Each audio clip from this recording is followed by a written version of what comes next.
Alison Rosen is your new best friend. Alison, with her good times never end. Alison Rosen, doing the wavy pencil dance again. Alison's your new best friend. Hey everyone. Hi. Hello. Welcome to another exciting episode of Alison Rosen is your new best friend. I stumbled over whether to say exciting because 2025 thus far has not been my year. It has been exciting.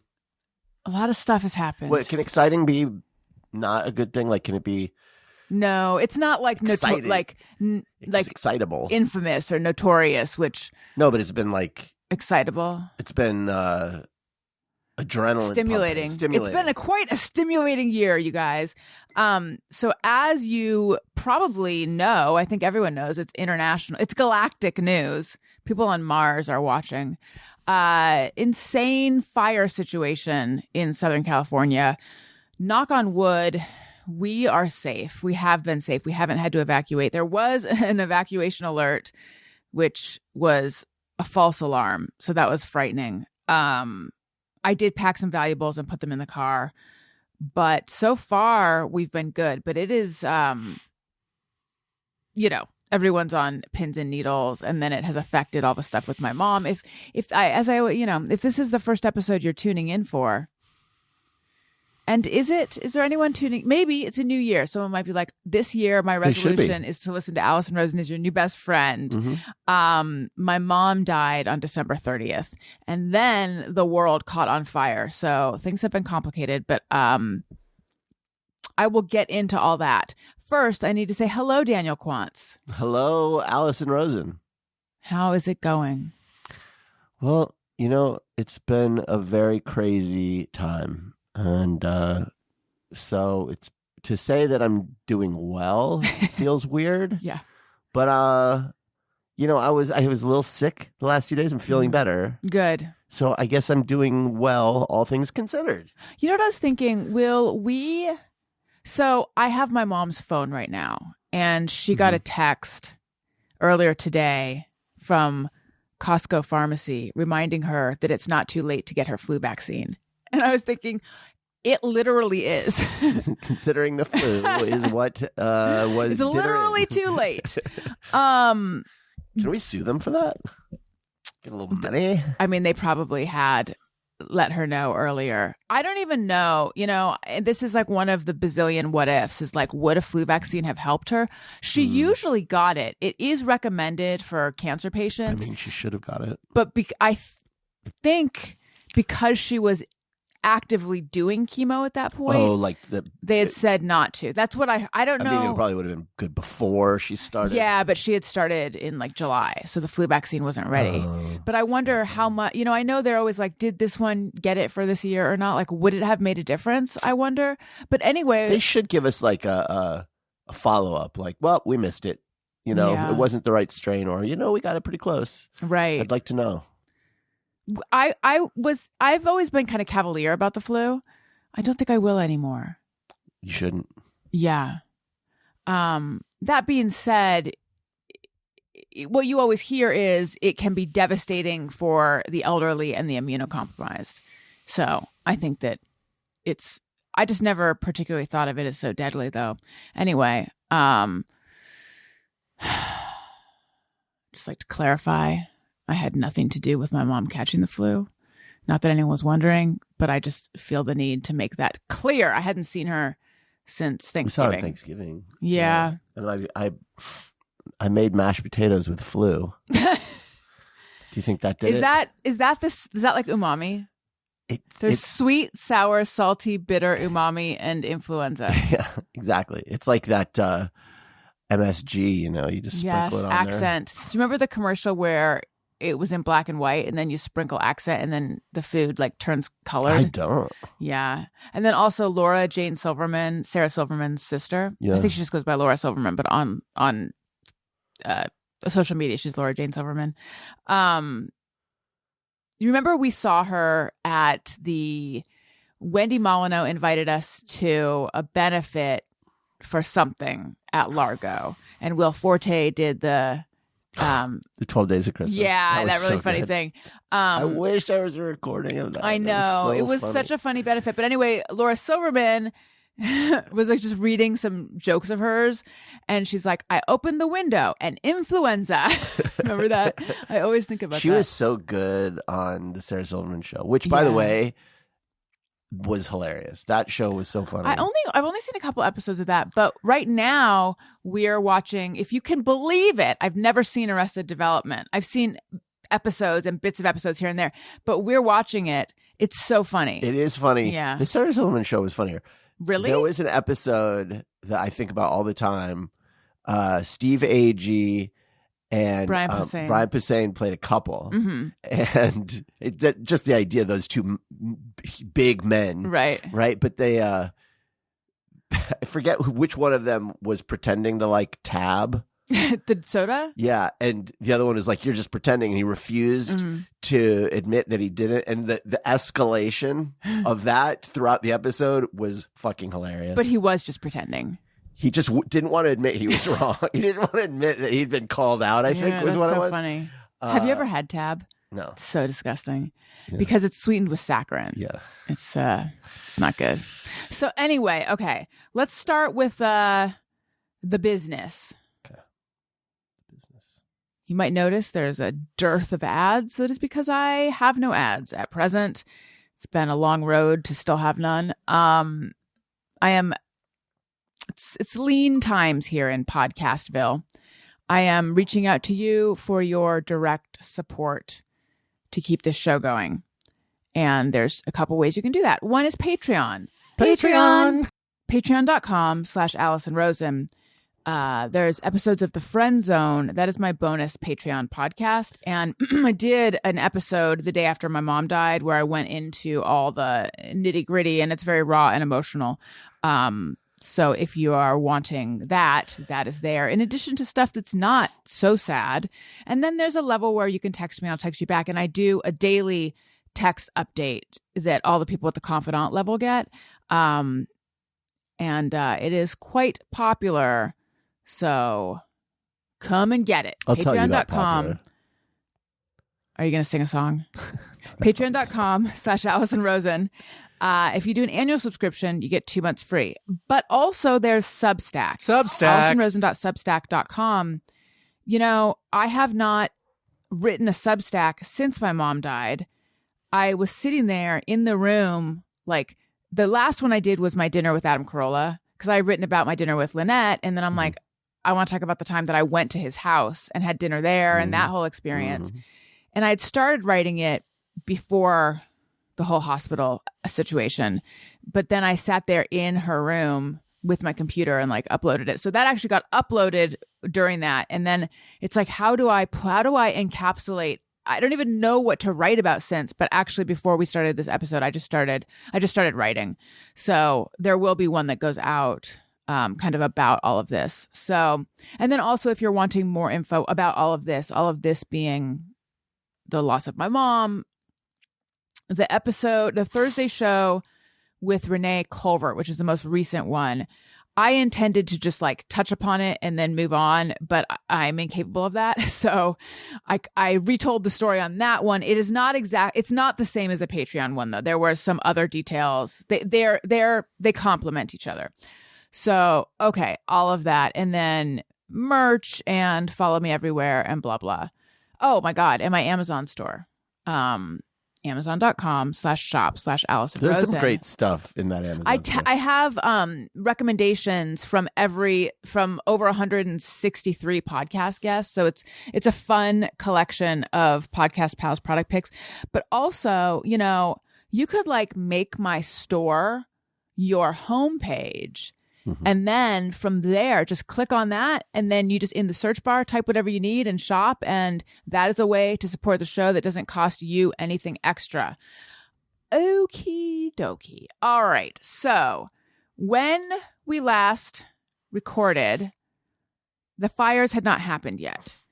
And Daniel and I were I was saying it's weird how our life is being pulled in the direction of Pasadena and Altadena. Because my sister lives in Pasadena. She's currently in Orange County. I don't have any relationship to Pasadena or Altadena. but we were. I'm going to back up. Okay. So when my dad died, yes, my dad, as you know, my dad denied that we were Jewish. He took me to Quaker meetings. He had gone to Swarthmore, which is a Quaker college. Had he also gone to a Quaker high school? Maybe he went to Quaker high school as well. He liked the sort of philosophy of the Quakers, which is it really goes well with my dad. It's like, there's no minister, there's no person that's above anyone else. Mm-hmm. You just sit there and you meditate or pray or whatever. And then if you're moved to speak, you stand up. But they're Christian, right? Yeah, but it always struck me as more of a philosophy than a religion. But I don't know. But then when you look, so I always had this really great sense of the Quakers, like, they're pacifists, they won't do anything in wartime. But then I feel like I heard that the Quakers are actually, I think there's some stuff in Quaker history which is like, they're actually like they can be very racist and kind of awful. But then, everyone was back then, I suppose. So anyway, also, I'll just say, I was an ardent pacifist for many, many years. I don't think I truly am a true pacifist anymore. I'm like a pacifist, except when it's necessary to use military force. So I've changed a little bit. Anyway, that's not the point that I was trying to make. So after my dad died, my dad was 89. He didn't have a ton of friends left that were still alive. Mm-hmm. We had a viewing at the crematory. It was you, me, my sister, my mom. The kids did not come. And then my other brother couldn't make it, but joined us on Zoom. And I wrote a eulogy, my brother wrote a eulogy, and my other brother wrote a eulogy. It's hard to say eulogy that many times in a row. You're googly. Yeah. And then, Oh My Darling Clementine was a song that my dad had sang to all of us to put us to sleep. And so my brother played it on guitar and we all sang along, and it was really beautiful. And it was really, I think, what my dad would have wanted. My mom always said that she loved ritual. She liked ritual. So when she and my dad got married, they had a rabbi marry them. This was always a little confusing to me. Like, well, I thought we're not Jewish. Well, I love ritual, So they had a rabbi marry them. And then when her mom died, they hired that same guy who at this point had left the rabbihood, whatever it's called, rabbinical world, and become a therapist to lead that. Because her dad's funeral, her parents died 19 days apart. Had he lost faith? I don't know.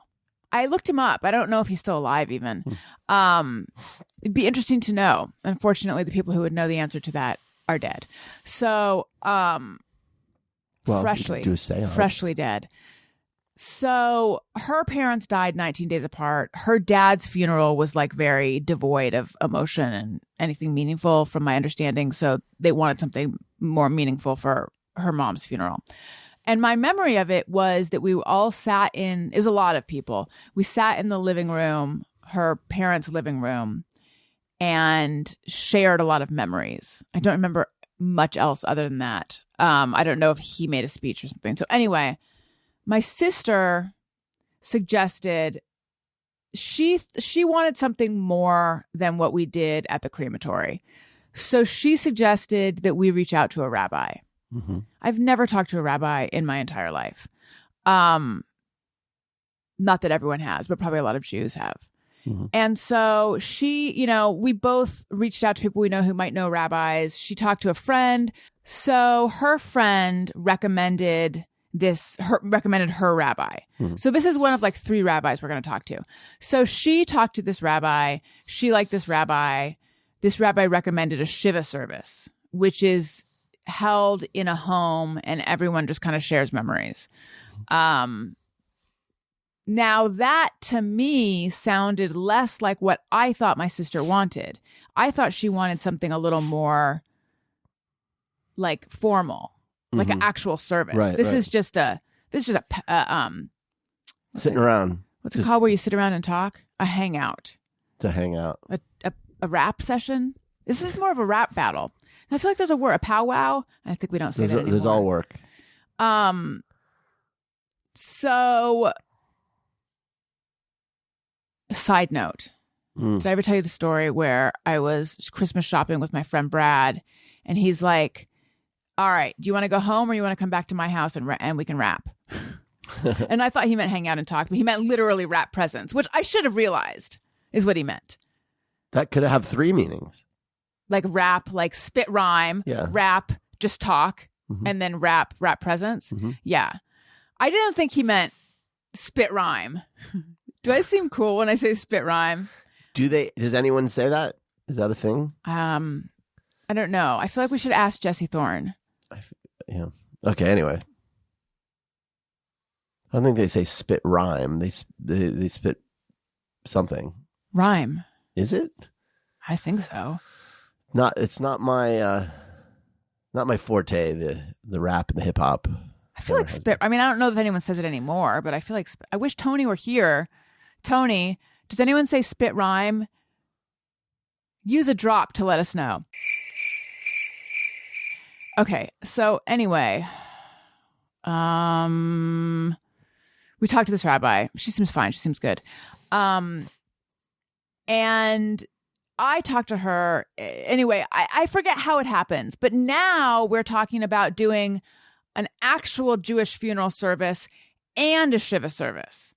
Like a Jewish funeral service at a location and then a Shiva service later. Like 2 services seemed a bit It's much. a lot. Yeah. It's a lot to ask of people.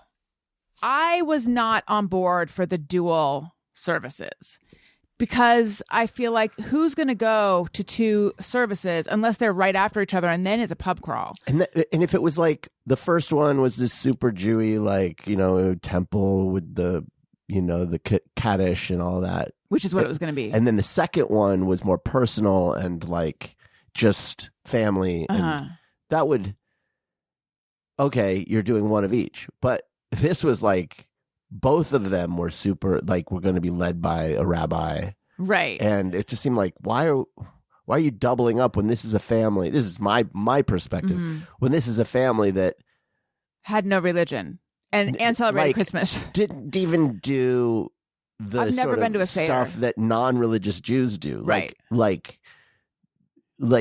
very, very not. It was leaning in Jewish. a little bit too hard, but religion is good when people die, and But I it don't just know. didn't.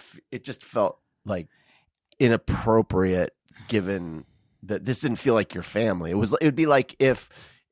And not exactly like this, but it'd be like, you know what we're going to do for your mom? We're going to do a traditional Cajun wedding or Cajun funeral. Cajun wedding, yeah. Cajun funeral. And Right. we're going to have gumbo and everybody's going to, you know what When I mean? the Like, saints go marching in. yeah, that my dad would we're have going to have a brass band. Yeah. Like, it would make no sense. So it did feel like trying to fit a round peg into a square hole or vice versa. So anyway, the rabbi said to you and me, I'm going to be leading. Sorry. Let me back up. At the mortuary, Mountain View Mortuary, and we chose this mortuary because my sister wanted to bury ashes. She wanted to have a place to go. To visit, which actually I totally. I understand that. That to me, that's the value of burial. Is that you have a location to go. Yeah. Especially if it's like, you have a lot of people still alive who Right. knew the person. It makes a lot of sense for them. Now, as the generations go on, it becomes, there's a value in having like, oh, our ancestors are here and you can kind of have a connection, like future generations. But really, it's so that people can visit. Right. So, Well, she and her son, especially, she has 2 sons, but the older one was very close with my mom, and wanted that place to go. And I remember after my dad died feeling a little bit like that. That being said, I have not. well, you can always just visit the closet. Well, it's at my parent. He's at my parents' house, but I have a keepsake urn, and I take comfort in, for anyone who doesn't know. Keepsake urn is like this. It's like an adorable miniature urn that fits like a couple teaspoons in it. But like, I took my little urn over to the fish tank and I showed him what we were doing, and I get solace from that. I don't need a spot. We should put the keepsake urn inside a Muppet that we make to look like your father, and then someone could be like, a Muppet of your father. We could still do that without putting the keepsake urn in it. Well, no, because then it's like an embodiment of him as opposed to, you know what I mean? That's almost like it's like the turducken of people though, because it's like he's cannibalizing himself, you know? Yeah. It's a juppet, a John inside a puppet. Side note, did you know that you can take the body of a loved one or anyone really I loathed one. and have them turned into a diamond? Yes. I don't know how good the quality Jackie is. Johnson did that. I believe she did that with Chooch. Not a diamond, but some kind of pink stone. It's pink diamond. It's like, well, Yeah. it's like, I think it's technically a diamond, but it's a very low quality diamond, but still. Yeah. There's all sorts of things you can do with your loved one's ashes, or cremains. I prefer ashes. So anyway, There was a yes, comic book artist. Have I told you this story? I don't think so. Who, when he died, in his will, there was like a one particular series that he did that was really like he's best known for, that was going to be reprinted in a graphic novel, and he had in his will that his ashes would be put in the ink. Oh, that's neat. And so now when you buy that on the shelf, if you look in the last page, it says this edition contains no human remains, because they ran out. Yeah. So just to let you know that it's no longer using ink with his bones in it. Yeah, I don't know. It's a weird thing. Good. It is a weird thing. A side note, I just had to point this out. In terms of like the fat phobia or sizeism of the world. Yeah. Because I've now shopped a lot of the death industry. If the person weighs over 250 pounds, my mom was very small, but if the person weighs over 250 pounds, there's extra charges for everything. No. Mm-hmm. And the most recently I was on a call and they're like, well, I know she was certainly not this. She was very small. And I actually felt a little bit of pride. Like, that's right. Do you get a discount if they're smaller? You should. But they charge by the pound. No. By the ounce, you mean? For the ashes? No. Oh, it's for the But ashes. a child or infant is far cheaper. Oh my God. It's like, hey, what are they charging by the fuel? It's real bad news, good news situation. Yeah, really. So anyway, sorry, enough of that. That's just a weird side note that I've noted. Okay. So blah, blah, blah, blah, where was I? If your child dies, you should get everything for free. I'm sorry. Yeah. I don't disagree. I'm sure someone who works in the death industry in the same way that like lawyers will do pro bono, yeah. Like mortuaries should be forced to just you do it all for free if it's someone's kid. Go ahead. It's the same thing with people feeling like the veterinary industry is a little bit exploitative, like the way that your dog could be dying and they're not going to start working until you sign something like agreeing. But then you get vets and vet techs and vet practice owners who explain why that's totally unfair of us to think that, like they're doing the whatever. This is all a side point. Okay, so anyway, this question of so I look at a bunch of different mortuaries, I price them out. There's one in Altadena, Mountain View, which seems nice. It's an independent cemetery, mortuary, full service sitch. It has been there since like 1842. And it seems nice. I know nothing about Altadena other than it's friend north of Pasadena. Yeah, my friend lives there. Lucas, a listener who's helped us with a ton of photo stuff, who's awesome, who also just wrote a movie called Love Hurts. Go see that. I knew that he lived there. His house has since burned down, which is awful. But so anyway, I don't know much about Altadena, but we go a few times to this cemetery. Altadena is beautiful. Like all of that area is so gorgeous. So we go to this cemetery, seems nice, seems good. They seem nice. And we look, there's a couple chapels there. We're now looking for a place to have the funerals. A couple chapels there. One of them feels really wrong. It feels like just old, like very sad and old folks' home and very formal. And there's another one there that's it's a little more. It almost looks like Scripps College. Like it's a little more. It's older and it's more charming. It also very looks California. ancient. It had a very California feel, which I like. Kind of breezy with some archways. It was not pretty. Not like modern California, like that historic California architectural. Have you ever been out to the Claremont College? Oh yeah, you went with me. It's got a Claremont College's feel. Go ahead. But it's also extremely Christian feeling. Like there's a big Christian looking mural. Right. It's a chapel. But at the temple where we were going to hold the service was also called a chapel. Right.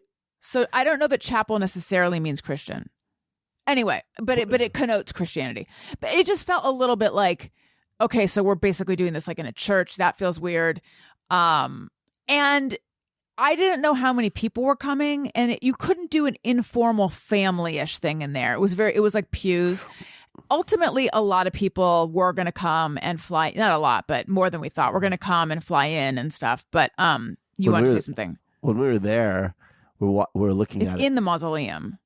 It's connected to the mausoleum, and so we're.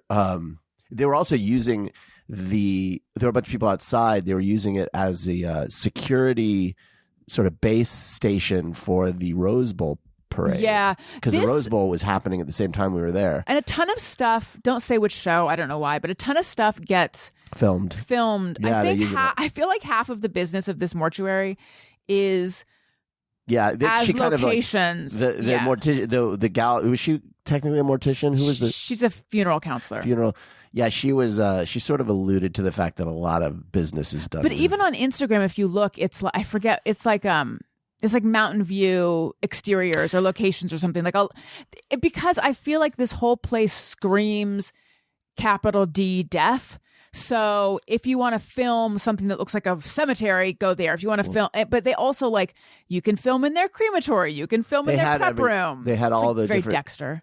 They also have. It was an old family-owned cemetery, so they had graves from the 19th century in there, as well as more modern ones. One had that I saw had a engraving of the Oakland Raiders. You know what I mean? So whatever you're sort of looking for. When I was in the chapel and you guys were up front and chatting, I looked to the back of the chapel and there were these two French doors. One was open and it was just darkness beyond them. Like the kind of darkness where you're like, wow, that's weird. I can't see anything. And so I went back there and I did not know that it was connected to the mausoleum. And so I went back there and I stepped past the doors. And immediately the temperature drops like 15 degrees. I mean, it suddenly is very cold and like marble floors now. And I walk and I'm now in this what do you call an area that's like between the intersection of two hallways? You know, like if you've got two hallways at a cross, like that midsection. Is it a foyer? I don't know. That's kind of where I was, where if I look to the right, the hall was so long. Like I could not believe how far, and it was all black, right? Just crypts, or like it was a mausoleum. It was just all whatever you call that, like a wall of the dead. Is it a sarcophagus? Is it crypt? I don't know what it is. Not a sarcophagus. And then ahead was the same. Yeah. But it was dark, like all the lights were out, and there was just right, because the mausoleum was closed this day. They were like giving us a secret tour. So I was like alone with the dead, with these long, dark, and I mean, like the light really dropped off, and I was like, "This." I'm not really freaked out by stuff like this, but a little bit, like this feels like something capital D death. Yeah, and that. Your experience is a little bit colored. My feeling about that chapel, because I'm like, you know what colored my experience of the whole thing? When the guy who was giving us a tour told us that when his wife died, he did something against the law that he can't tell us about. And I was like, if you fucked your dead wife, I don't want to know. And then he told us that he embalmed his own wife. He did it all. He wasn't going to let someone else do it. He did it all. He took her body. He embalmed her. He did all this stuff. And it's like, when you learn about embalming, that's a crazy motherfucking thing to do.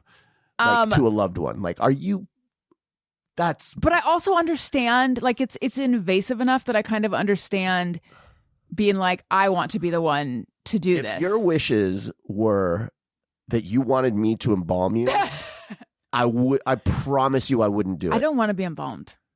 I'm anti-embalm. No, but I'm just saying, unless like, if you look, listeners, if your loved ones were embalmed, I understand the value of it. I want someone else to do it. Like if you're not letting me finish. I just have to make a thing now that I said I'm anti-embalm, because someone might be like, but my loved one was embalmed. So just hold your. You need to do the caveat. I want to explain. If you're having an open casket funeral, I understand the value of it, but since we're essentially doing direct cremation with just like one viewing, for us, it doesn't. And also, now that I understand more, I've read too much about what they do. My mom had been through so much in her life, and especially, ever since she was diagnosed with cancer. And at the end, I just felt like the last thing I will do is I will protect her. I will be the guardian of her body, and I will not let this happen to her body. I don't want to put her body through anymore. Okay, now what are you saying? Which Daniel? I love. I think it's beautiful the way that you're protecting your mom in this way. Yeah, I don't judge another person who might want embalming. Right. I don't think I would want it, but I'm just saying, like, just with regards to this dude Embalming his own wife? I feel like, well, there are people just who are okay with the dead, and I guess he had worked probably people who work in the funeral industry. He worked his whole life, so maybe for him it just was no big deal. But like, I would never be able to be like, I'm going to take this and I'm just going to jab it in the drain. That is like, for me, it was more like, you know how some people are people of few words, and then all of a sudden they're people of a ton of words, and you're like, wait, I liked the first version better. Like, this is so much more than I want to know right now. Go back to you being mysterious. There is that thing of sometimes you'll meet the people that work at a funeral home and you're like, well, you're surprisingly normal. And then you'll meet someone who works at a funeral home and you're like, yep, that's where you work. I could have told you that. And he was maybe the latter. You know who I didn't care for? The guard. And although our second interaction with him was better, but yes. I looked on Yelp, and the guard himself has some negative reviews. Does? Yeah. Oh, that's hilarious. He guards like someone who doesn't have a lot to do. I'm jumping ahead now, but we were there the day that my mom's body arrived from the hospital, and I said, "Where is she?" And she's like, she's in a building behind this building. So after, and they said I couldn't look at her, which I understand. They have to do a bunch of things before they allow someone to see someone. But afterwards, I was like, I just want to go see what the outside of I wasn't going to try to break in. I just wanted to see what the outside of the building looks like. Because I'm that kind of person. I like to have a sense of what things look like. So we leave the office and we go and we start to walk toward the back. Again, I just want to see it with my own eyes. And then this like security guard is like, old man. What does he say? He's like, hey, can I help you? Where are you going? Hey. And he's like frantically waving his arms. This was the most exciting thing that's happened to him. And then I'm like, oh, hi. And my mom just got here. And she said that, Elizabeth said that he's in, excuse me, I'm getting everything mixed up. Elizabeth said that she's in the building back there. So I just wanted to see what the outside of it looked like. Do you remember what he said? Looks like a building. You want to see a building? No, he goes, it looks like a building. You want to see a building? And I was like, has this guy ever been around a grieving person? What the fuck? They should everyone who works there should have a little bit of a better understanding. From top to bottom, should have to go through a little camp. Yeah. How to talk to people. Anyway, not important. So, okay. So I don't love really any of the locations at this funeral home. And the rabbi had said there's an option to rent out a room at the synagogue. And I'm picturing that it's just like the most stale, like, you know how churches can just be like, this is like very much like a rec room. Like maybe it's like that. Nothing sounds good or feels good. And then the rabbi says she's leading services that night. If we're interested, we could come. This is Shabbat service, a Friday evening. Come This to the is last service. Friday. Yeah. Like a week ago yesterday. That's so weird. Yeah. Come to the service, meet her, and she can show us the spaces. Yeah. So it has been the longest motherfucking day. I think we had been at the cemetery that day.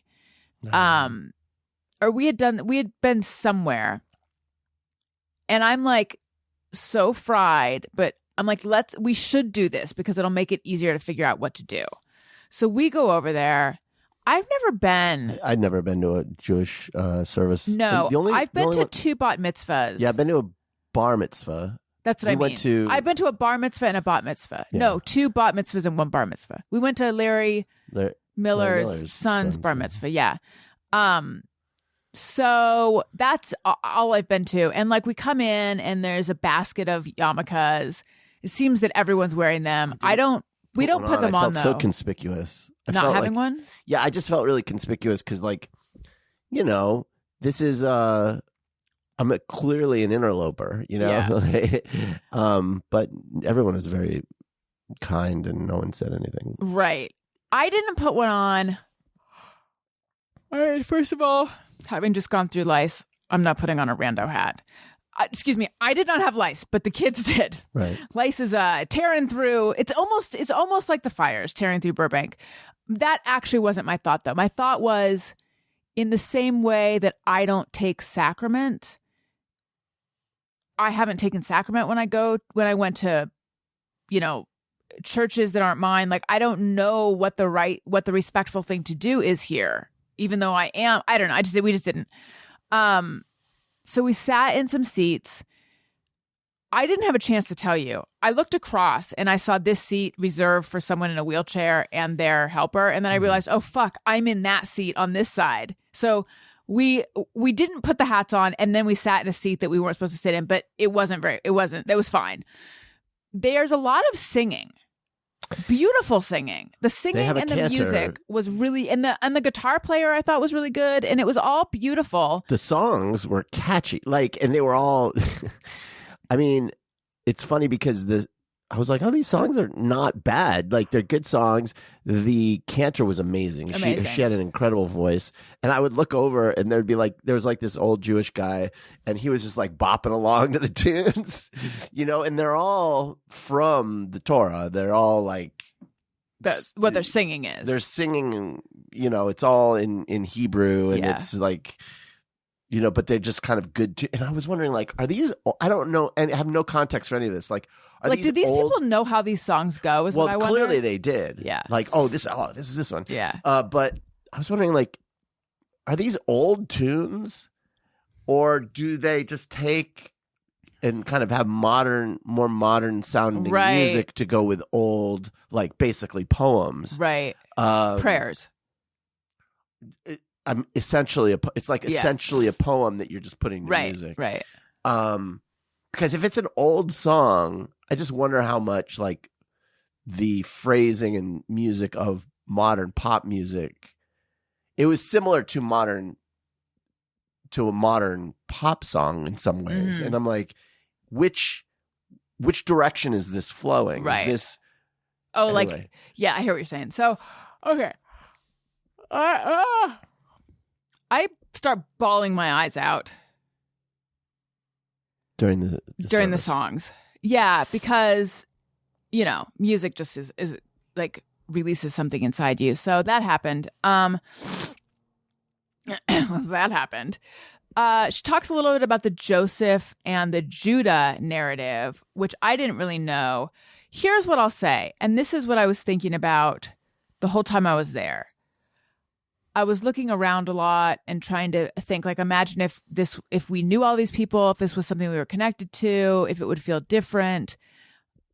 But I think I would like something spiritual that speaks to what I am feeling. Like, I'm a little more for a funeral service, or for anything. Just for if you were going anything. Like, yes.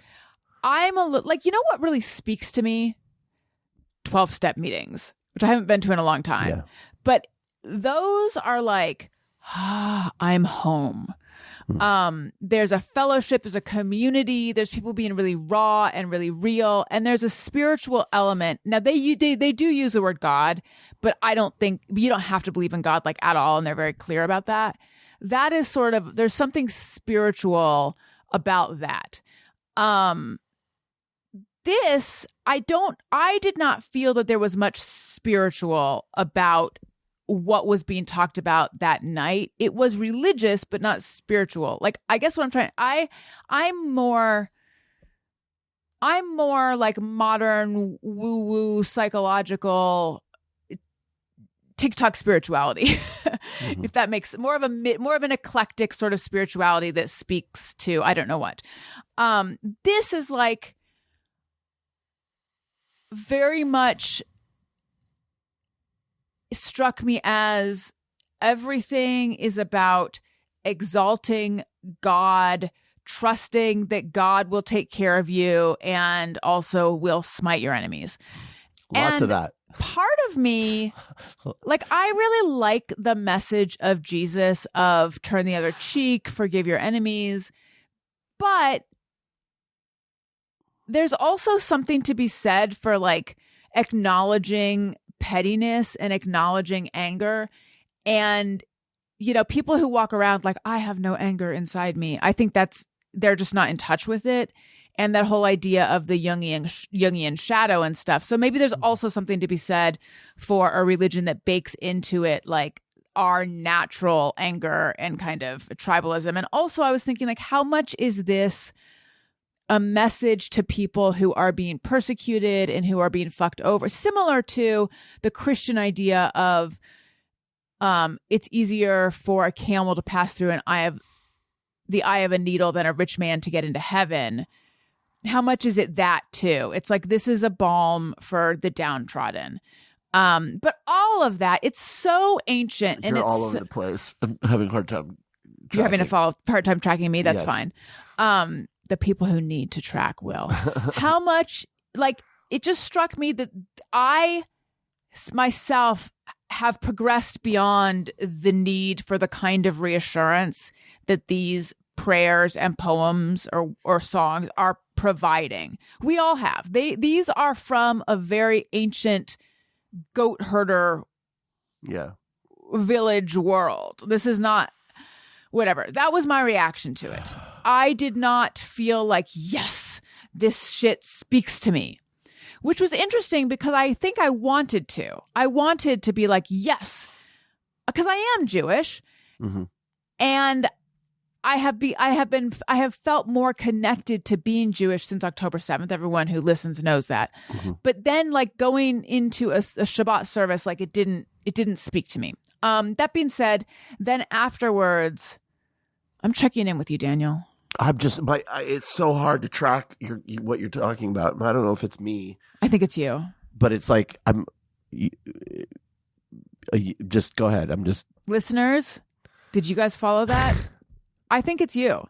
Okay. Very, very well might be me. Because sometimes I will go back, I'll think like, oh man, I was all over the place. And then I'll go back and I'll listen and I was like, no, I was like a fucking laser. Maybe I am all over the place. So to summarize, I didn't really connect with it. You didn't connect with it because you need a more spiritual thing, and this was speaking to a time gone by. So yes. Like a different culture that you didn't connect to. Yeah. I would say that the Jewish service or Judaism generally is focused more on family and community and, yes, God. But like when you compare it to Christianity, which you might be more familiar with, Christianity does focus more on the spirit and the afterlife. Mm-hmm. And so that's not really there in the Jewish thing. But for me, I like that about the Jewish faith. The lack of spirituality? I'm with you in that I like the spirituality stuff. And so, yeah, that's missing. But what I love about the Jewish religion is how much it is just all about community and family and just really focused on keeping people and like they had at the service, there was a bat mitzvah happening. Did we talk about this? No, but I swear this was very similar to a scene in that show of Nobody Wants This. I was like, I'm getting intense deja vu.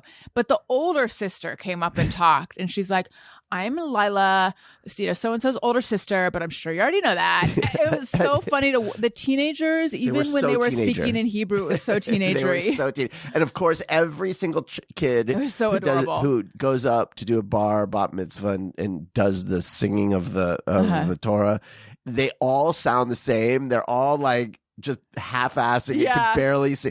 So it was really cute. Like that's their tone. Like, and there's a part of the service where it was like, okay, everyone get this like tapestry. All the kids got under this blanket, and the children thing get underneath, and it was like to be this, protected. The community is looking after you, and the community is protecting you, and it's like that. I love that about Judaism. That is, I've always felt that was there when a little bit why I felt let down by what ultimately happened. Yeah, foreshadowing. We'll get there, but like. I have never felt that. And that doesn't mean it doesn't exist in Christian faith. It does.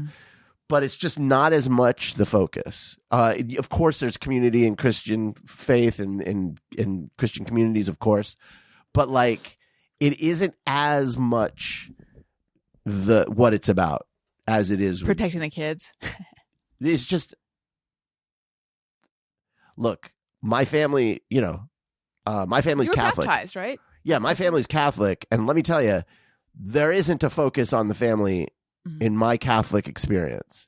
It is focus on, your other things. And I did not feel that my family is like unified by the faith. Like it just doesn't. It's just different. So anyway, just wanted to throw that out there. So then afterwards, we go and we look at the chapel. And this room that could be used for the reception. And we walk into the chapel, and I instantly had a warm, good feeling in the chapel. It had pews, but there was just something, whereas the other one was really like breezy and kind of cold. This felt warm and just felt warm. Maybe it like physically, it actually may have literally been warmer in there. But it was also older. But the other one was like more stone and like marbly. Not actually it was just colder. This was like, it felt like my grandfather's reading room or something. It felt like it had like it didn't look like a library, but it had like in the way that a library can feel cozy, it felt cozier. And I'm like, okay, I get good vibes in this room. And then we went and we looked at the hall, and that was very much what Daniel described as a blank slate. Like it was very nothing, but we knew that we could decorate it. We could put some flowers. We could bring a bunch of, and it was actually the rabbi who recommended bringing a bunch of framed photos. And all of a sudden, instead of trying to make the chapel work, we'll do it at the chapel and then we'll go straight to my house, which was stressing you out particularly, but also me, to do the two. We'll just combine the whole thing, and we will have the service in the chapel at the temple, and then we'll just walk over across the hall and we'll share memories, and that'll be good. It'll be good. And then, I started contacting people, and then my mom's brothers, who I haven't seen since I was like 4, we're going to fly in, and some other friends. And it's the guest list started getting bigger, which made me feel so happy and supported. Yeah. My friends, some friends from college wanted to come, which was going to be awesome. And this was all going to take place on Wednesday this last week.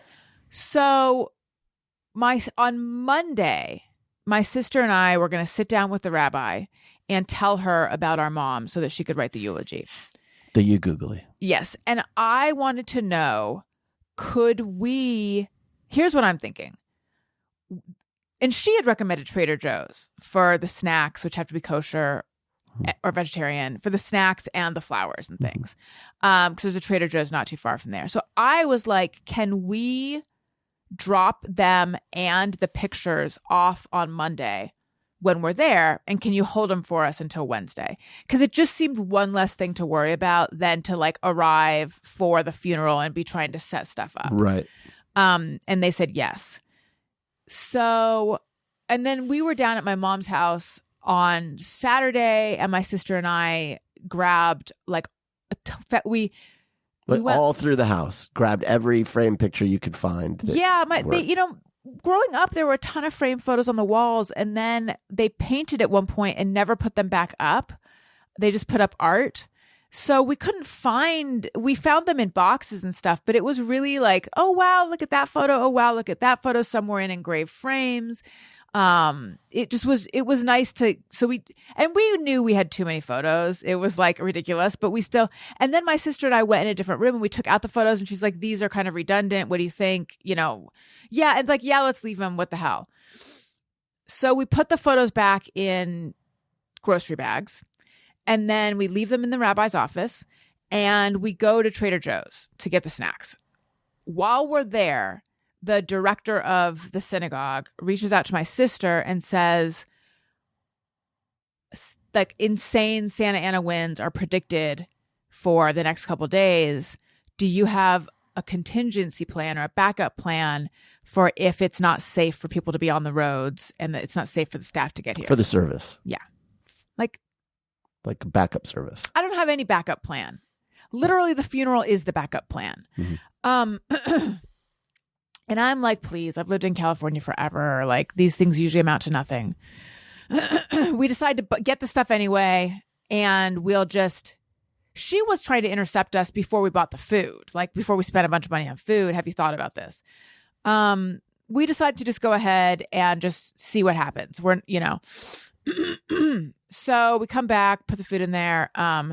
The rabbi is like, did you guys talk to the director? And I'm like, yeah, we're still going to. And she makes this face kind of like she's on board with us. Like the director's overreacting. Mm-hmm. The next day, but this is definitely stressful now. Like, what do we do? Because now there are more and more reports of this crazy wind event. The next morning, it's like, oh boy, this is no joke. Like it's very extremely windy. Things are blowing over. It's sort of scary seeming. Everyone was like afraid of trees falling down, but I was like, the fear is fire. Yeah, I don't think people weren't really saying fire yet. I was. Yeah. So now we're reaching out to people saying we're keeping an eye on this, and if we can't do it in Pasadena, we'll do it at my house. And then we're wondering, should we just cancel? My mom's brother calls and says he and his brother are not going to come due to the wind because he has to have surgery on Monday and he's afraid of getting stuck here. And it's like a surgery he needs to have. And I completely understand. And it's actually a little bit, I'm like, okay, good. This is actually better because I would hate for someone to fly in and then get stuck. And we have no service. And then I am beginning to feel responsible for these people. Mm-hmm. My sister texts the rabbi. Monday night, though. No. Tuesday afternoon, we're texting with her about the eulogy. And she's like, sounds good. See you tomorrow. This was Tuesday at 5. The googly. So maybe at 7 or something, my sister is like, should we postpone? Mm-hmm. And I'm still thinking if it's safe, the rabbi can just come to our house and do it. Her tone has now changed.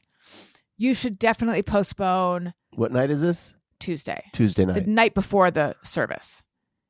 This is when the winds started, was Tuesday. They started Tuesday morning. This is now Tuesday evening. She was still saying, sounds good, see you tomorrow at 5:30. So that evening, you should definitely postpone. The temple is completely evacuated. We've removed the Torah scrolls. The fire had begun by this point. Had it? They wouldn't remove the Torah scrolls if there wasn't a fire. Just because of wind, they wouldn't. Okay, I don't remember hearing of fires yet, but I think there was a fire. The Eaton fire. That would have been Altadena. The Eden fire was Altadena. Yes. I don't think that it started. Just Google when did it start. I don't think it had. It started Tuesday evening.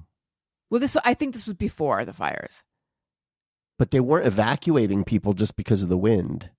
Google when did the Eaton fire start, please. The first I personally heard about fire was 11. My sister texted me at 11 p.m. on Tuesday evening. I was already asleep. I didn't get it till the middle of the night. But that's why I don't think there was fire yet. Evening of January 7th. Does it say what time, though? Well, let's just go with my narrative because this is how I experienced it. My experience was that the fire was not going yet. Because if the fire had been why are you rolling your eyes? That makes no sense because then it doesn't. They knew there was a fire risk. But all the communities all the way down the line are in the same fire risk. Why you wouldn't? They weren't evacuating every single person everywhere. She said the temple has been evacuated, meaning they're not letting any people at the temple. Okay, all right. And they've removed the scrolls. Fair enough. My reaction to hearing they removed the scrolls was like, God damn, they're religious. Okay. I don't believe we had not heard of any fires. Maybe yet. they were. Maybe they were very proactive. Go ahead. It doesn't matter. Thank you.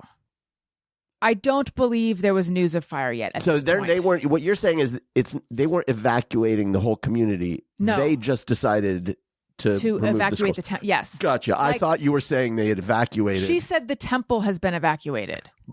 Okay, I heard right. Okay, gotcha. Yes, the temple has been evacuated by the people who own the temple, not by the city. The temple has been evacuated. Okay. We've removed the Torah scrolls. So no one should be driving near. No one should be coming to the temple.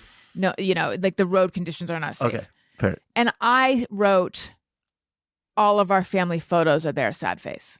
Mm-hmm. I go to sleep that night. I wake up at like 4 a.m. And my sister had texted me at 11 saying, Jessica, that's my college friend who lives in Altadena. Jessica told me she heard there was fire damage to the temple. And I look it up and the whole temple has burned down. And this was like a huge It's Pasadena Jewish Temple and Center if you want to look it up. It made news. There was you can look up video where one of the news crews was at the parking lot talking to a neighbor, and you're just watching the temple, but we were just there. We were just there. And also, we have no personal relationship to this temple. What are the fucking chances? It was so crazy. It was so unfucking lucky. And like, I am still sad about those photos. Of course I am. Why would I not be sad about those photos? And a little bit, and I think this is highly unfair of me, I feel like you guys knew we were having a service there the next day. You knew we left photos there. Why couldn't someone have grabbed them?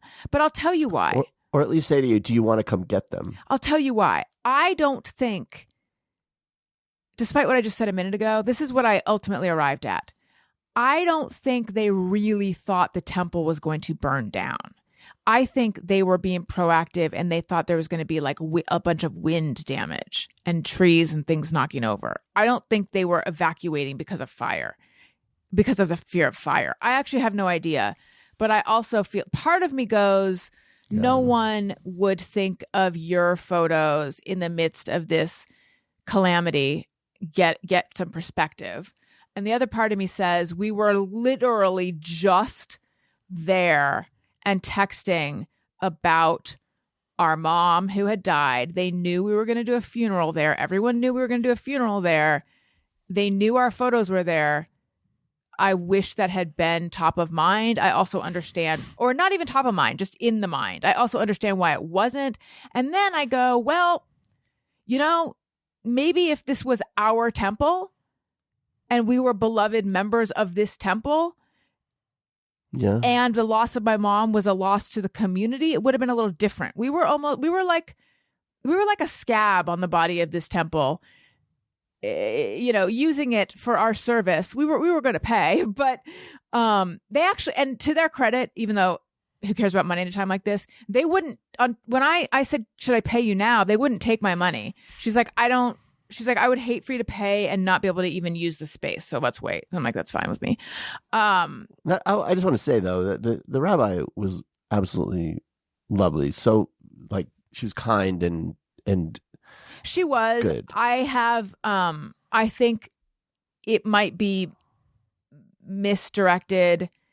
I think I'm angry that my mom died, and so it's misdirected anger at people that I wanted to take I think care of you my have the pain. right to be mad about the pictures. I'm just saying, like in every other, it's not like, oh wow, we just had this bad experience with these people, and this is just one Correct. last, insult. It's like, I think it's up to. I feel like everyone can judge for themselves whether or not they feel like you were owed some heads up. I mean, I feel like it would have been nice, and they should have. On the other hand, I can't possibly imagine what kind of headspace the rabbi Right. was in when she found out that her temple was burning to the ground. I mean, this I'm not suggesting they should have grabbed the photos while there was a fire. I'm suggesting they should have grabbed the photos before the fire. I think like when they were evacuating the scrolls and Right, but we reaching don't out know to that- you. They didn't know. My sister said, should we postpone? Well, And no, she's but like, you maybe- absolutely should. Maybe someone should have said, hey, if you want to come get your stuff. Yeah. Well, at that point, at that point, they would have deemed it unsafe. But there wasn't a fire, according to you. I know. So what was unsafe about it? I don't know. She just said no one should be trying to get here tomorrow.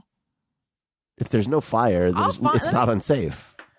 Yes, I know. But when I say they had evacuated the space, that means they weren't allowing people in the space.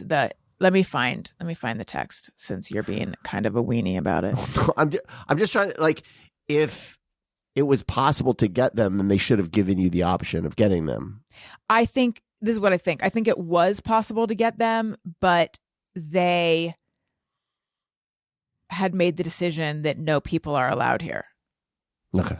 That's what I think. Let me see. Sorry. Okay. So this was at, sorry, this is 9:08 p.m. You should absolutely cancel. So The fire was going by then. Okay. Because I remember you and I looking at the map and me thinking, I don't think it's going to get touched because I thought it was going to stay in the hills. Right. You said you didn't. Yes. Okay. So here's my sister. Hi, I hope you and your family and house are safe. Do you think we should tell people tomorrow isn't happening? We're wondering if Thursday at 3 is still available, but maybe it's too early to know what the status will be then. She said at 9:08, you should absolutely cancel tomorrow. All the Torah scrolls had to be removed from the synagogue. It's totally evacuated. All local schools are closed tomorrow. Everything is on hold. No one should travel anywhere near the temple tomorrow. And then I said, so many of our photos are at the temple. Sad face. The fire was going. Okay. All right. So middle of the night, everything has burned down. I say my dad was right to turn his back on Judaism. I think it was your dad beyond the grave. Or as my mom going, I did not care for this space. No, I think it was your dad saying, nope, I said no religion. We are not right. So also we were going to all have to wear yarmulkes. Not have to, but it was, that was part of the service, was that everyone puts on a yarmulke. And I was like, what if a kid doesn't want to? And she's like, well, we're not going to make it an issue. But I have to admit that felt a little weird to me. Why? And I think that's the John Rosen in me. Like, you're not going to tell me what to do.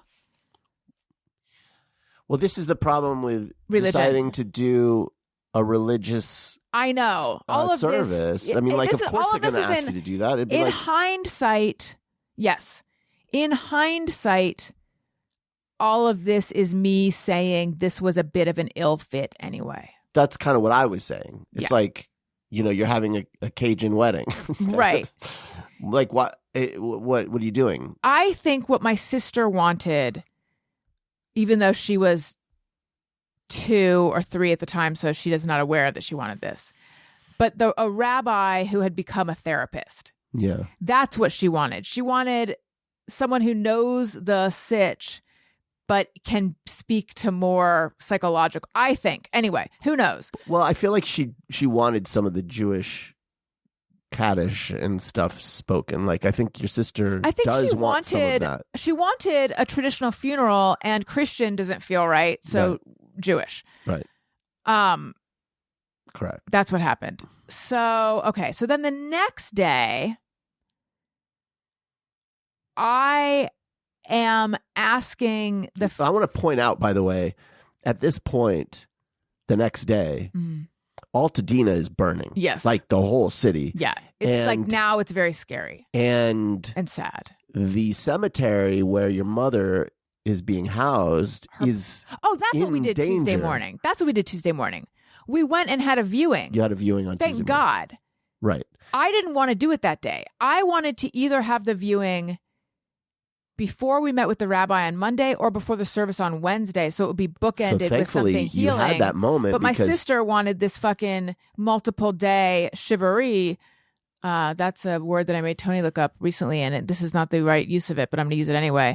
So it's a good thing that we did that. So Tuesday, yes, and I was talking to our funeral counselor about like, you know, there's these concerns about the winds and blah, blah, blah. And like, were you here? So 2011 in Pasadena was some humongous wind event that everyone is like referring to, but I wasn't in Pasadena. Well, I don't live in Pasadena. I don't recall this thing, but anyway.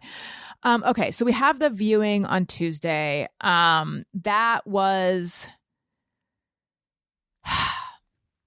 you know, I spent a fair amount of time with my mom's. We all spent time with my mom after she died at the hospital. And she looked much more peaceful at that point than she did on all the machines. Like peaceful and kind of beautiful. The funeral home, you have to pay more not to embalm. Which is crazy. Which is weird. I don't really understand why, but I think it's because maybe it's limited space. I think it has to do with refrigeration versus, I think it's that. So, you know, with my permission, were going to send me some photos of what she looked like so that I could weigh in on, because they were like, you know, it's called postmortem staining, which is where the skin turns a little bit reddish from blood pooling and things. You just wanted to make sure that she didn't look so different that it'd be shocking. Because she's not being made up. There isn't a right. We have the option of some cosmetics or not, but I was very anxious that day. This was Monday. I was very anxious to receive those photos. But I also wanted them since I was the one making the decision not to embalm. Right. And not to do what they call feature setting, which I won't go into details on what all these things are, but it's like, it's pretty They do things upsetting. to make the face look quote unquote less dead. Yeah. But all of it is like, it's almost like taxidermy. I mean, it's not, but it is. So, I saw the pictures and there was a difference between how she looked at the hospital versus now. And it might be because she's been refrigerated, but like the hospital, she looked asleep. And in these photos, she looked dead. Her condition wasn't that different, but there was a different expression on her face. And she actually looked a lot like my dad looked. And I'm like, oh, that look is refrigerated dead body look. Yeah, I mean, it's just like it's a further like relaxing of the muscles and gravity, maybe gravity. So the jaw kind of recedes back, and the mouth opens a little, and it's just like it's a different look. Yeah. Hey, all you Giga Chads, in death, you're gonna have a beta jaw. What do they call a beta jaw? No amount of mewing can help you. That's right. You're gonna have a weak chin. Yeah, everyone, because your jaw just like relaxes. It's incredible how much your muscles are always working. Yeah. Her nose was even a little more hooked because I got the Jew nose in the family. My mom and my sister have these cute little noses, and then my dad had kind of a big nose. But my mom never had a hook nose at all. But in death, it's a tiny bit of a downslope. Maybe we should have let them do some, packing of her nose. Do they do post-mortem cosmetic surgery? Probably. So anyway, we did that. And then I all of a sudden felt just an enormous amount of anger and I had to leave. They didn't kick me out or anything, but I was just like, you pieced out. Yeah. I'm like, okay, I've said goodbye. I think I'm going to go now. But we also had Had to get back That to was pick up Tuesday Owen. morning. That was Tuesday, yeah. So Okay, now so on Wednesday, now I am beginning to worry about are we going to get a free cremation? right. Has she been cremated yet by We're having conversations like, did they put the metal tag on her body yet so they can Yes, identify? That's what I wanted to know. Because let's say a fire rips through the room where all How will they the know which one was decedents her? are. Yeah, because first I'm like, did we just lose her body? And then I'm like, well, look, the plan is to cremate. So if fire comes through, it's not going to be awful. But what if they can't identify her? But they probably have records of which shelf she's on. And so the woman there tells me she finds out later.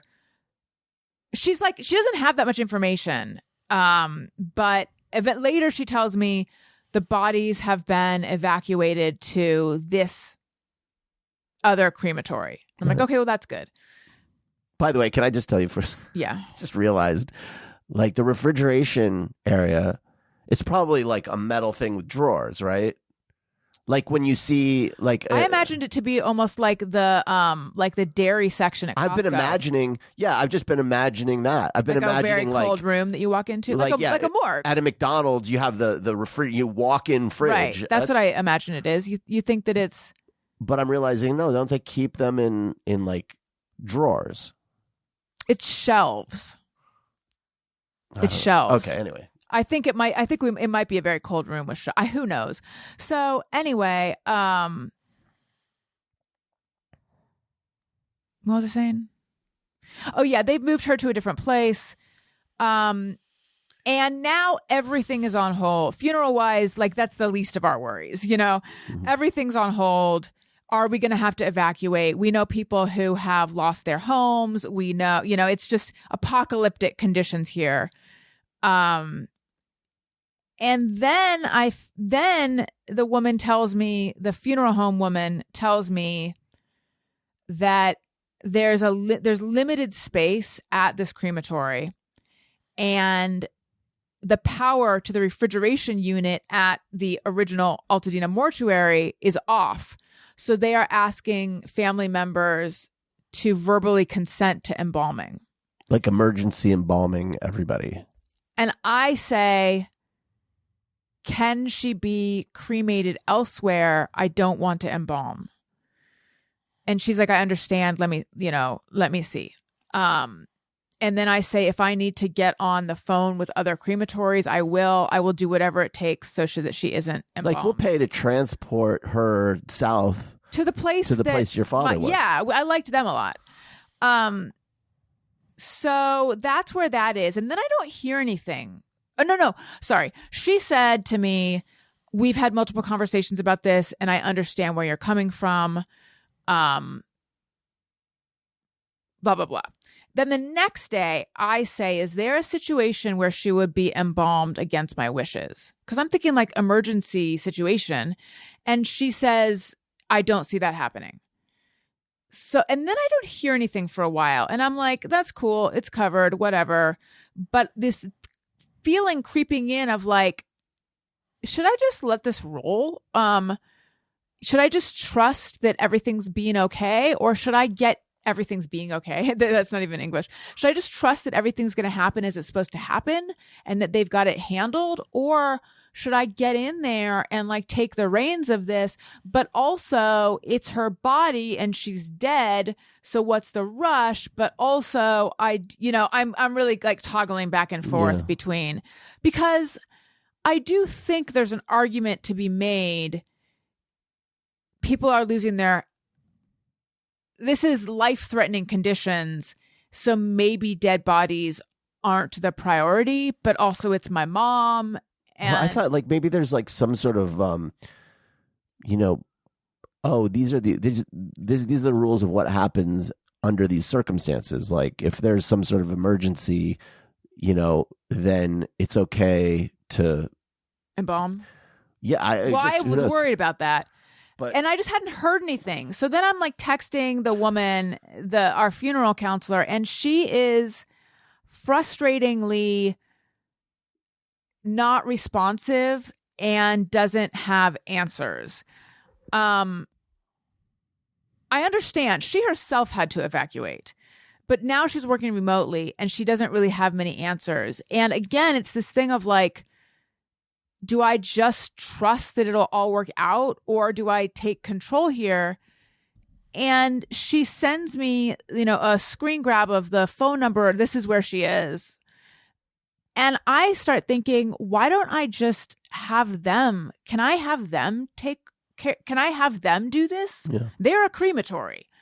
So I talked to Cole Imperi, thanatologist, who's been just a fucking angel. She's like a guardian angel of death. She's been so helpful. And she says they can emergency embalm. Like that is a thing they can do. And when they have to do it against the family wishes, it's called a moral injury, and it's something that they live with, and it's like awful for them. For the family. No, for the person who had to do it. Like to go against the family wishes, to know that they had done that is like really awful. Really? Yeah, like that's a thing that they deal with on their own. I'm sure it's really awful for the family too. And then I'm like a little bit like, well, if they're just going to cremate her anyway, would they even be honest about the fact that they had embalmed or not? So she recommends transferring. She kind of walks me through how to transfer her care to this other place. So I get on the phone with this other place and I tell them can you guys step in and do, also the first place hadn't done shit with her death certificate yet. And like, I need that for all the paperwork that needs to happen. And, okay, I'm not trying to defend anybody. No, I know. But like that first place, I think is burned down. Like I think they actually, the National Guard is preventing anyone from getting there, but it actually is intact. There were fires all around it. She said they're intact, Incredible. but they don't have power. Incredible. They don't have power to the refrigerated unit. All right. Wow. Whatever. I realize I'm being very me right now. It's okay. I'm not telling you shouldn't be. I want to kind of suggest why it is they might be slow, highly distracted, or maybe don't have access. 1,000%. Might not have access. 1,000%. 1,000%. I recognize this is not a priority when you're worried about your life. You have every right to be upset about this. This is not something. Well, it's just more like it's more like this. Like, I need XYZ to happen and you are unable to do this right now. And also, like, I don't think it's rude to take her off your hands. Your hands are full right now. Mm-hmm. So, you didn't do anything wrong. And she recommended that I just go ahead and pick and call the health agency to get the death certificates myself, because they're not going to be able to get them. Right. With the National Guard blocking the mailbox. Right. I call the health. This is when I call the health agency, and they don't have a record of her death yet, and they should. So, but doesn't the hospital provide that? No, the mortuary does. I was also surprised by that. That is wild. Yeah. I always thought the hospital provided that. Yeah. So, so if you die at a hospital, they don't report it, I guess. I don't understand. Is it the family's responsibility to make sure that a death certificate is filed? What if you don't have a family? Okay. I imagine if no one picks up the body, I guess then they'd report it. Sure. But since they're releasing the body to the mortuary, I guess the mortuary reports it. Okay. So, the new place is great. They're on it. They are like already in touch with the hospital, blah, blah, blah. So that's all good. We did that. And then I guess cremation will happen next week. I don't exactly know when. We don't know if there's going to be a service at this point. When, how, what.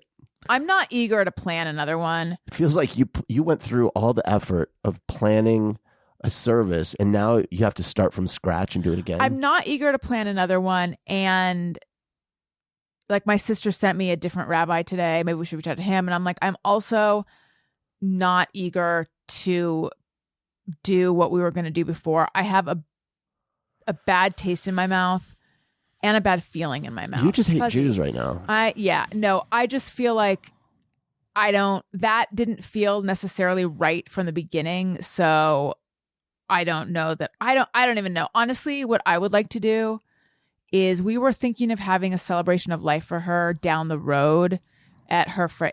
Her friend doesn't know that we're thinking of doing it at her house, but at her house, she'll be on board. Your mom's friend. My mom's friend, yeah.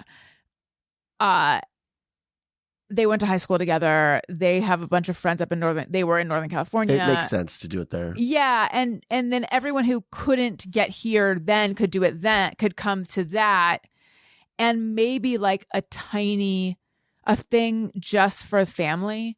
So like you, me, our kids, my sister, her husband, and her kids.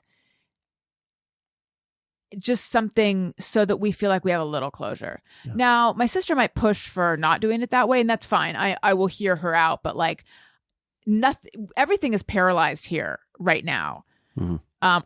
Burbank schools are starting Monday. Pasadena schools are still out. Many of the schools have burned down. Water's not safe in Pasadena. Like it's crazy. It is crazy right now. Yeah, I mean, like you'd mentioned before, Lucas lost his house. I know other people who've lost their homes.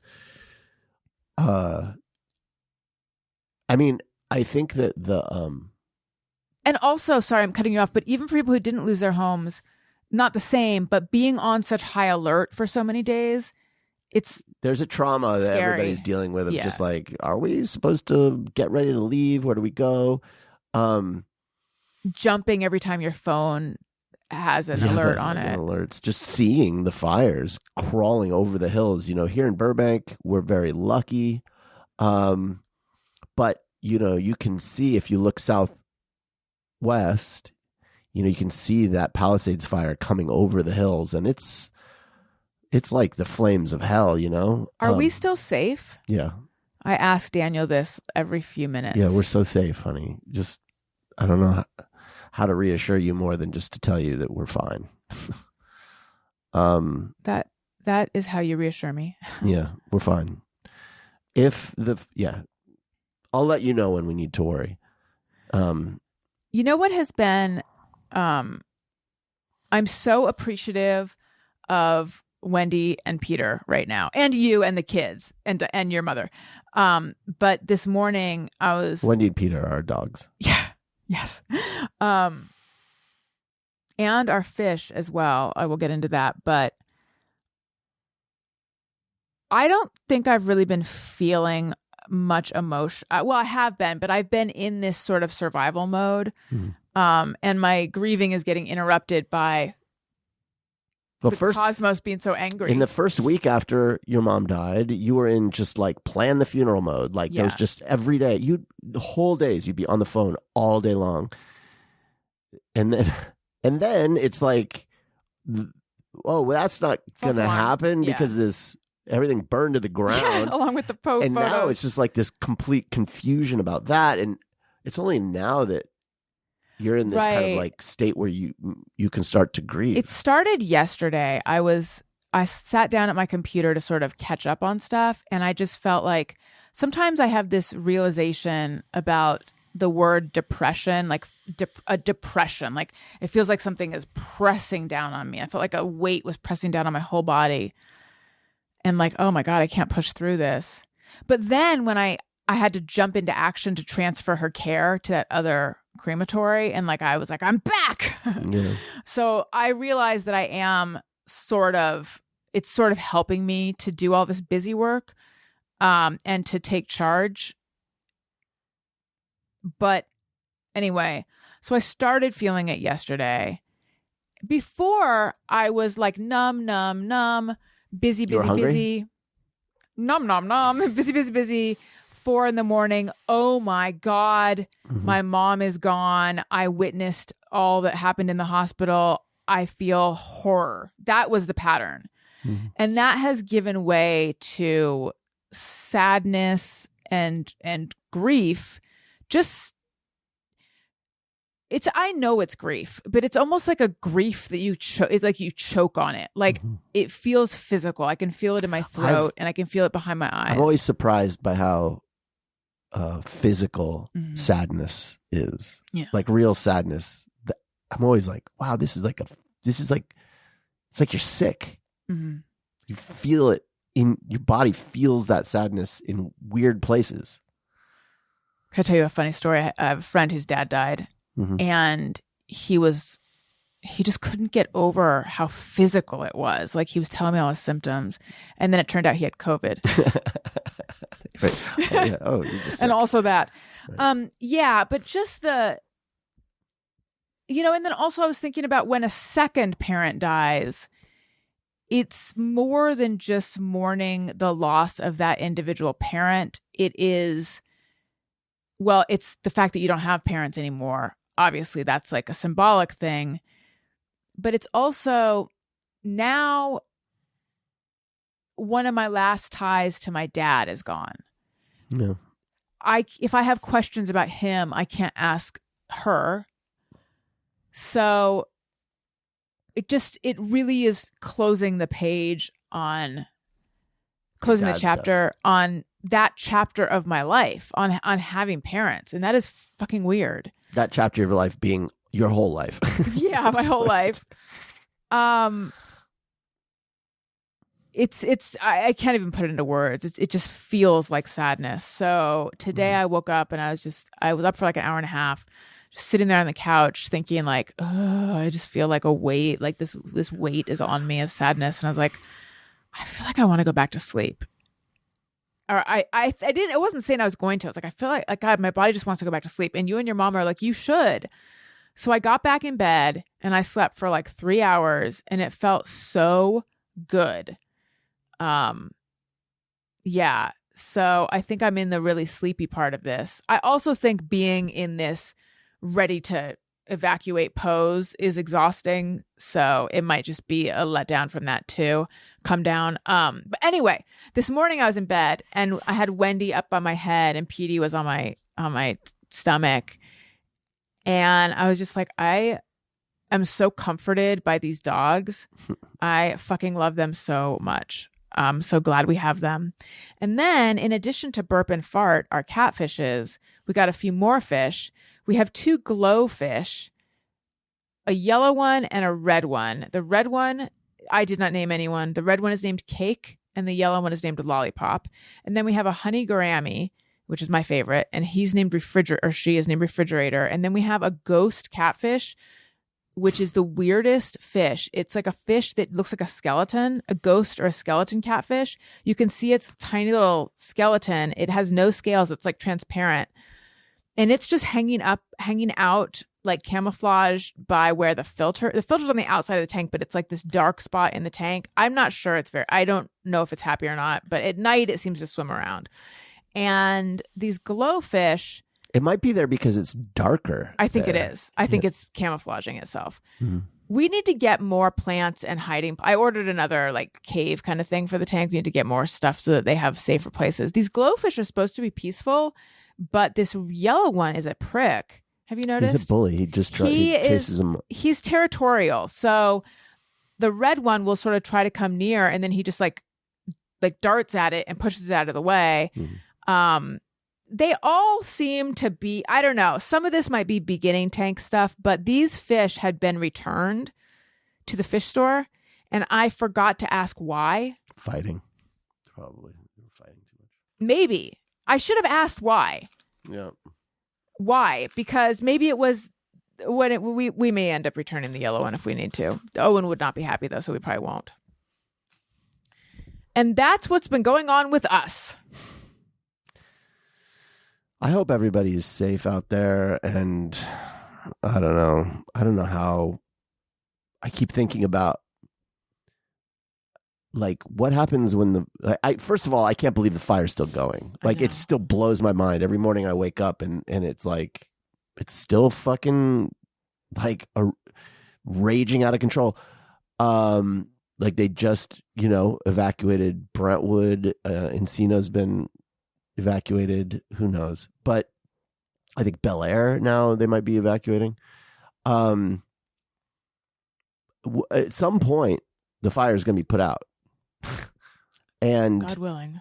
I just keep thinking like, my God, what are they going to do? I know. Like just thinking everyone's focused on the Palisades, which is of course hard to wrap your head around.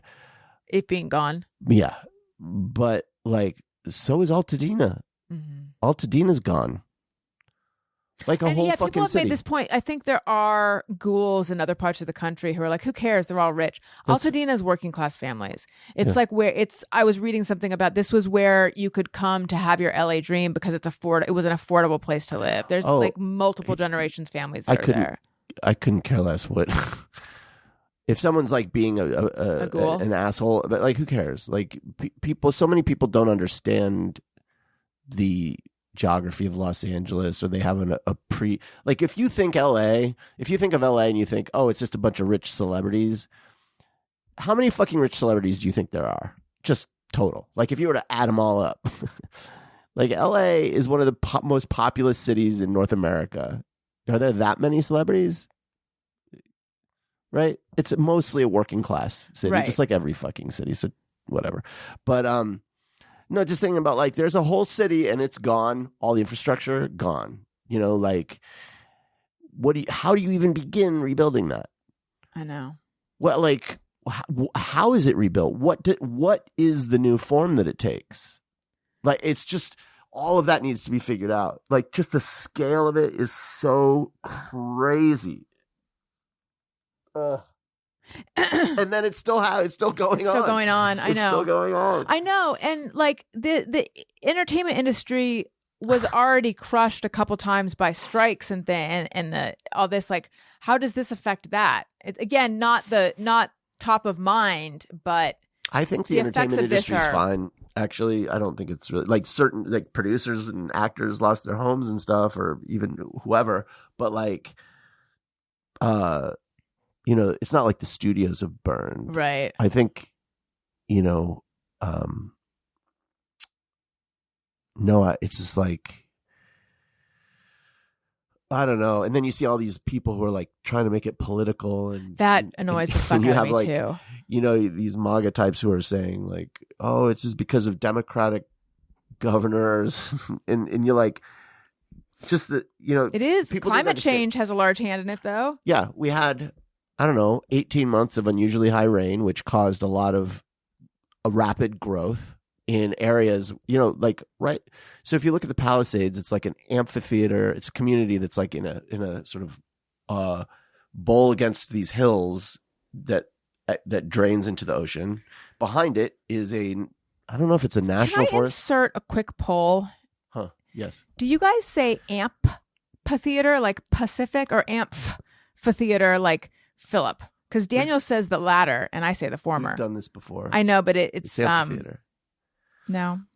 Anyway, behind the Palisades is just like wilderness. You know, you can't like easily, I guess I could have done controlled burns or whatever, but the problem is that for 18 months or whatever, we had unusually high rain, so there's a lot of extra controlled growth. Burns is how my mom is going to reach her final resting place. And then we suddenly had a crazy drought, which dried all that new growth out really fast. And then it lit on fire. And so like the idea that this is the fault of Democrats and that like somehow if we'd had a Republican governor, like that governor would have done something is ridiculous. And everybody who has half a brain understands that. And I just want to say to anyone who would like try to turn people against anyone during this time, go fuck yourself. Like, hey, go fuck yourself. Like these are the same people that were blaming the hurricanes in North Carolina on Democrats too. So like, let's get real about how sincere these fucking people are. It just disgusts me. Like, let people just fucking focus on their community and grieve. Why does every goddamn thing have to be put through a political fucking filter? Because the people who are saying it they're like professional political filters. Fucking sick of it. Like, I'm so sick of it. We have no space anymore to just be with each other and have human fucking like reactions to things. Like every single fucking thing has to be political, and I'm so tired of it. I'm just so fucking tired of it. Todd Perry asked me yesterday, what would your mom's reaction to all this be?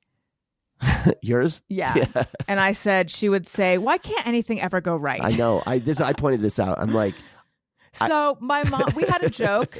My mom was not part of this joke, but we had a joke that her memoir would be called "The Scallops Are Underdone as Usual," because this was something she literally said at a restaurant. We went to a Well, restaurant. the scallops are underdone as usual. By the way, what's funny about this to me, so we went to this cute little restaurant in New York, and she ordered scallops, and she was like, the scallops are underdone as usual. The funny thing about that is she ended up admitting later that they weren't underdone. They actually weren't underdone. Oh, I've forgotten that part. Which to me just adds a little sauce to the saying.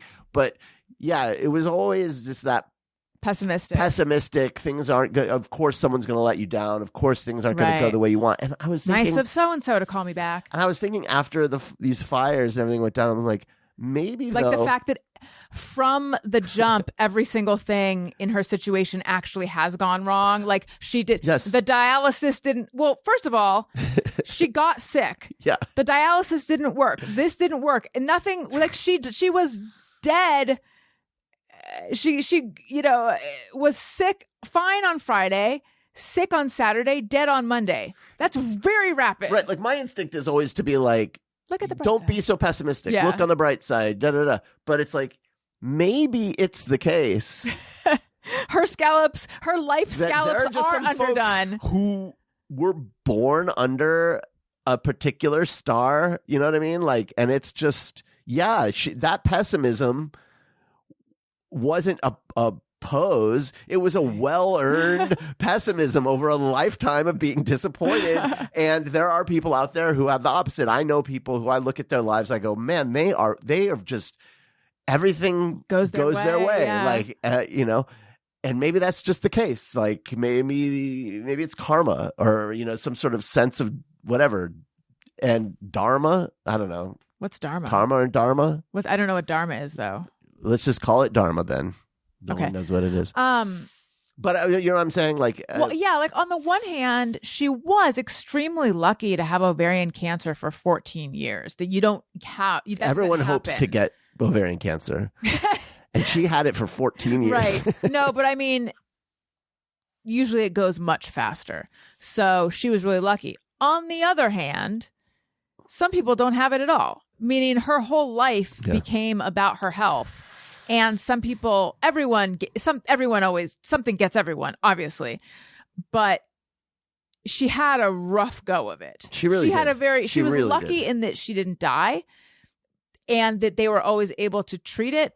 But what she went through with all the scans and the treatments, and, she was on this drug Lynparza, which is a chemo drug, but it was like these 8 or 16 massive pills, and she was constantly having to get blood transfusions when her levels were too low because of this and that, and she was anemic, and right, it was like it was a rough 14 years. During that 14 years, like how many days were good health days for her, really? Like where she wasn't being barely any. Yeah.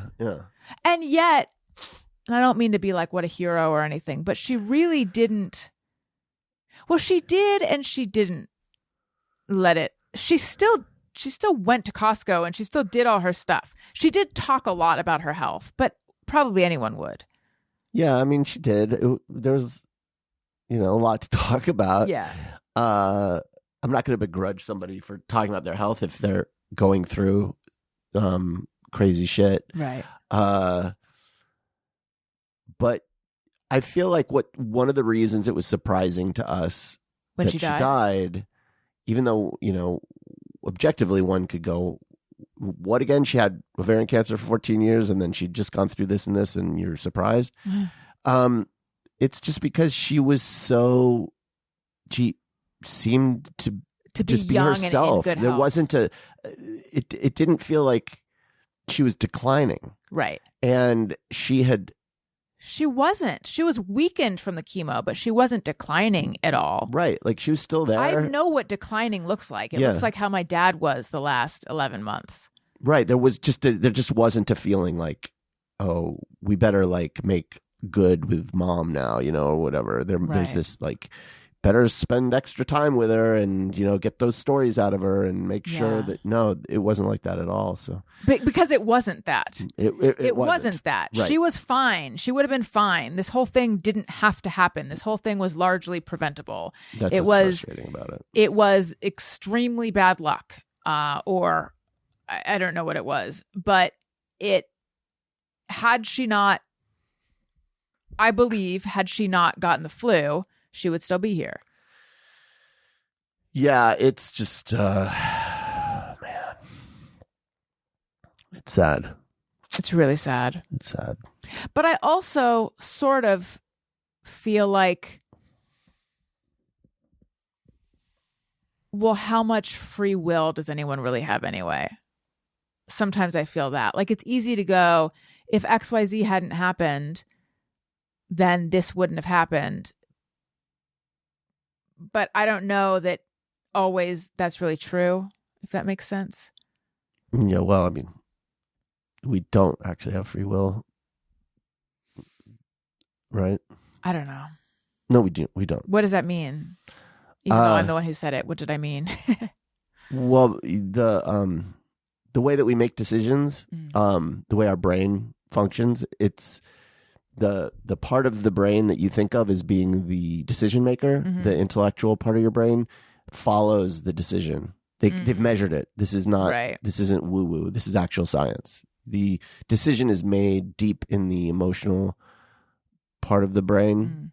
The role of the intellectual part of your brain is to basically justify the decision to yourself. And so you are programmed to make certain decisions, to respond to things and behave a certain way on a level that's below your intellect. Right. And so in that sense, you don't have free will. You can, even influencing it is based on that in the first place. Like, your instinct to influence it comes from it. You know what I mean? Like, everything is flowing from a deeper place than your intellect. Right. So then I guess the question is, in terms of what kind of funeral we're going to have, or if we're even going to have one, my decision is already made. That is an insight that is important to make. But I don't often know you've made the decision, and your work of trying to decide is really the work of trying to convince yourself to do the thing you already have decided you want to do. That's interesting. You know what I want to do? What? I want to let everyone know. Yeah. Again. You've already made the decision to support me on patreon.com/Alison Rosen. Patreon. You've already made the decision to support me on Substack, AlisonRosen.substack.com. Substack. You've already made the decision to shop at amazon.com/shop/Alison Rosen. Go there, and then you can click to wherever you need to. Daniel, anything? Well, let's see. I'm on Blue Sky. Oh, are we? You can put plugs. Are we doing as well. Plugs? Sure. I'm on Blue Sky. Just sending my love to everyone out there who's dealing with, evacuations, or God forbid you've lost a house, or loved ones have lost their homes, or whatever. I just pray that at the end of this, the community will come together and we'll find a new sense of community. That's my hope. And just stay strong and be there for each other. And know that, I was just telling someone this recently, it's like, the lesson here for all of us, is that, like, nothing is permanent. All things change. It's good to, it is actually a good thing to be reminded of that fact. And yet, that being the case, it's like a very strong, unnecessarily strong reminder. Yeah, a little heavy-handed there, universe.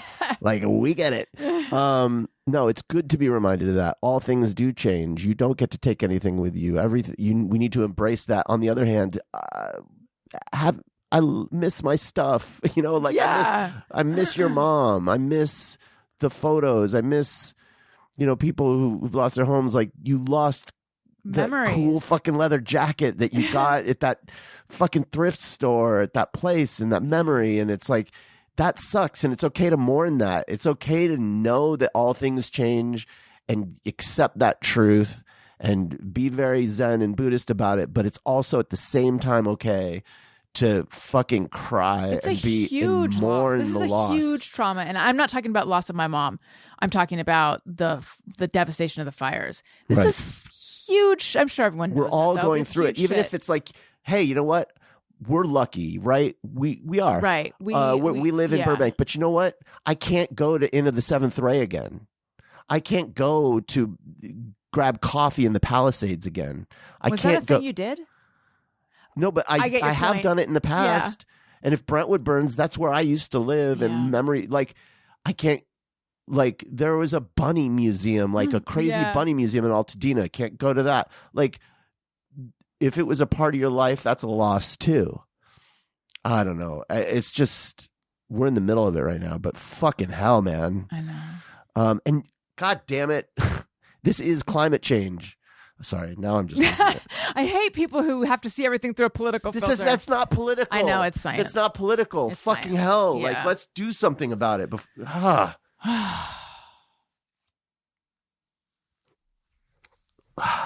It's just crazy, man. It's just crazy. I had a photo of me on my mom's lap that was in this frame that it was engraved and said Alison. And this is one of the ones that burned. I had that since I was a baby. Like, that had sat on my dresser since I can't remember a time I didn't have that. Now, it was faded and everything. It was so faded that it looked green, sort of like the way that show Ozark looks, which is why I can't watch it. But at the same time, it's just like, fuck. It's gone. Fuck. Yeah, my advice to people, digitize all your old photos. Do it now. Just don't wait. There are places you can send them to be done for you, I think. Yeah. One used to be a sponsor, Legacy Box. Just do it. All right. On that sad note, stay safe, everyone. Thank you for listening. I love you. You matter. Goodbye. Hey, do you know about the Alison Rosen show?